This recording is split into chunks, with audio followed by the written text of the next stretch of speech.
This project is pretty cool. It was the Auto Indiana project where we got some objects loaned from both the Auburn Cord Duesenberg Museum and the Studebaker National Museum. And the general theme was about the rise of the car industry in the United States. And each person was put into a group of two and assigned an object. And we were basically tasked with researching the history of our object, providing context, and writing an essay about it, which would then be condensed into a museum label that was up to industry standards. We were also working with the Indiana Historical Society in Indianapolis, and it was just the idea of getting a whole bunch of different artifacts together, material culture, in order to tell the story of the automobile industry within Indiana.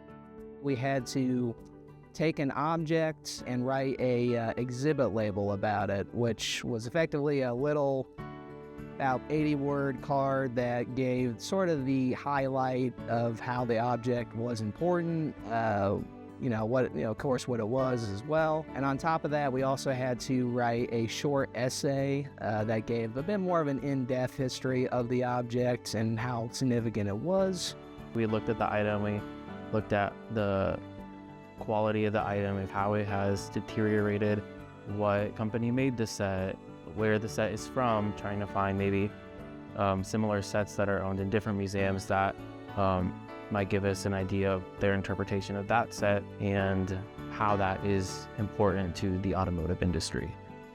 We got to have a hands-on experience with history. One thing that interests me about museums and public history is just being able to make the past accessible to the public.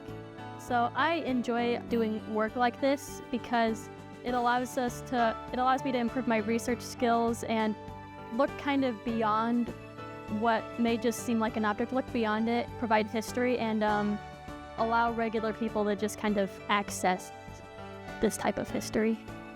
It's always very, very exhilarating to me to sort of enlighten people about history and things that they might not have actually considered, and kind of show a bit more pride in Indiana because of it. Being able to share narratives that aren't often told. And by putting together exhibits like this one, you can see the human experience in all of these objects. You can tell so many stories with just simple material culture objects that some people would think are kind of boring, but I think that they're very, very interesting, and they can tell a lot about specific times and what those lived experiences were.